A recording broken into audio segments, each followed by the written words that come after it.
Here it comes, the day you get the keys. Keys to your freedom, keys to your future, keys that are all about privilege and all about some pretty significant responsibility. But have you earned them? Are you a skilled, knowledgeable, and environmentally responsible driver?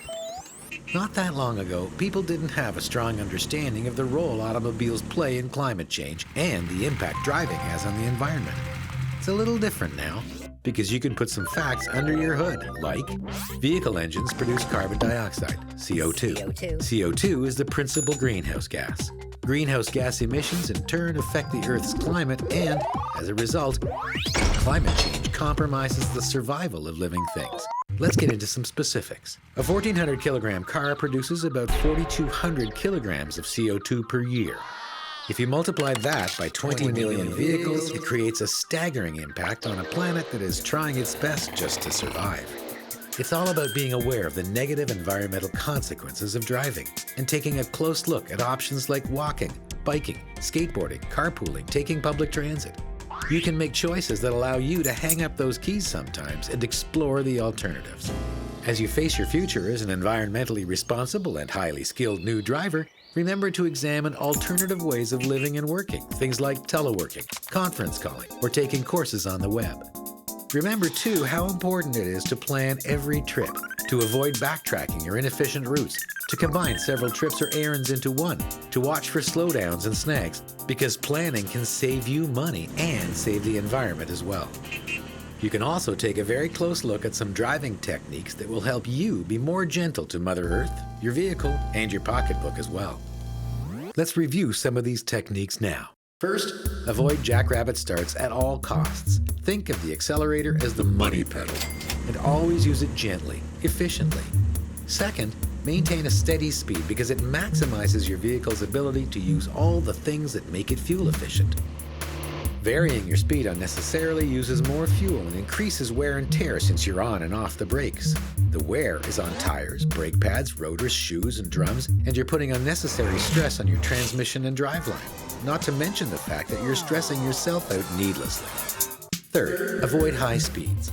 On the highway, simply slowing down from 120 kilometers an hour to 100 saves you 20% on fuel. You can also take advantage of the way today's vehicles are made because today they operate most efficiently between 50 and 80 kilometers per hour. There are other risks of driving too fast too. Your reaction time is compromised when everything is going quickly. Your vehicle may be stressed to the max, putting tires and suspension, for instance, at their outer limits. It is illegal to drive over the speed limit, and at the very least, the tickets and impact on insurance rates can be very, very significant. So just remember that reducing your speed by 20 kilometers per hour saves 20% on fuel, and reduces vehicle wear and tear, and reduces greenhouse gas and other nasty emissions which compromise our environment. Fourth, you also have the ability to save fuel, stress, and wear and tear by studying the road and by anticipating the traffic ahead of you. Things like a light ahead turning yellow, or even the walk signal beginning to flash. Brake lights on the horizon, not just in front of you, but as much as half a kilometer ahead or more.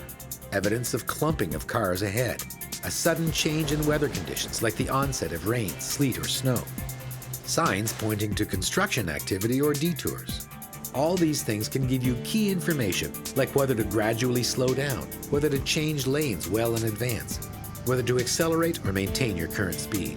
And all this is possible because you focus on the future, seconds or minutes in front of you, and meters or kilometers in front of you. What does this accomplish? It lowers stress, saves wear and tear on all the running parts of your vehicle, and saves you from using fuel unnecessarily. Fifth, here's the final driving skill. The fine art of doing nothing, of coasting. Coasting means you plan the phases of each segment you drive, whether it's a block or a few hundred kilometers. You accelerate, gradually. You maintain your speed with small adjustments. When you know you will be stopping in the future, you coast, allowing the vehicle to slow down. Then you brake. And you'll find that you brake less because you've slowed down by coasting. Most vehicles today are equipped with fuel injection systems that automatically shut off fuel to the engine when the accelerator is released. So coasting means you're employing good thinking and driving skills and saving fuel. So now you've learned about the environment, and you've learned a lot about driving techniques that can put as much as $500 in your pocket every year. But there's more. Here are some essential steps that will help you become an astute buyer or leaser of vehicles. When you're looking at buying or leasing, you now know how to start by analyzing your driving lifestyle. That means asking yourself these important questions. Who are you? Where do you live? What do you do? How do you spend your time? How many people and things will you carry along with you? How much traveling will you do? Answering these questions will ensure you buy a vehicle that meets your everyday needs. It's also important to choose the right type of motive power. Hybrids combine electric power with a gasoline or diesel engine, have low fuel consumption. These vehicles automatically shut off when you are idling and restart when you are ready to go, which adds to their efficiency. These vehicles are so smart that you never have to worry about the battery running out. Diesel-powered vehicles typically get 30% more distance out of a tank of fuel compared to the same size gasoline vehicle. Smaller conventional gasoline-powered vehicles are also very fuel efficient, and 100% electric vehicles that need to be plugged in and recharged. These vehicles are suitable if you travel short distances and produce no exhaust emissions while on the road. There's a wealth of choices for you that will allow you to choose the style, size, and engine type that make the best sense for you. Think light, think small, think efficient, and choose the vehicle that meets your everyday needs as opposed to buying something that you may need only once in a while. Remember also to read the labels, the EnerGuide labels, the fine print, and helpful websites like vehicles.enercan.gc.ca. Look for vehicles with the lowest fuel consumption rating. For example, a vehicle which consumes 7 liters per 100 kilometers uses half the fuel of a vehicle that consumes 14 liters per 100 kilometers. All these resources will help you compare vehicles and make an informed choice. So there it is. Here's to you, and here's to AutoSmart. Here's to driving like the future depends on it. Here's to money in the bank and a fighting chance for this beautiful ecosphere called Earth and this amazing country called Canada. Take the keys and remember what they represent. They represent all the learning you have done and all the promise of a safe, skilled, and environmentally responsible future. Happy driving.